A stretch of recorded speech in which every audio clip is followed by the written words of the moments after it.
ditutup Bu Intan batuknya. Oh iya lupa. Oh iya, kalau batuk itu baiknya ditutup teman-teman. Jangan kayak Bu Intan tadi salah. Nih caranya atau seperti ini ya. Nah, jadi kumannya nggak berterbangan, jangan lari. Bisa kan?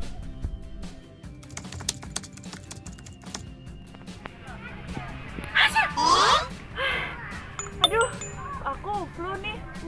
Waktu itu pernah diajarin sama Bu Guru caranya pakai tisu. Diambil dulu tisunya. Nah, kalau teman-teman bersin, jangan lupa pakai tisu ya. Ditutup hidungnya, baru deh dielap, disekat seperti ini. Nah, bekasnya kalian buang ke tempat sampah, jangan buang sembarangan ya.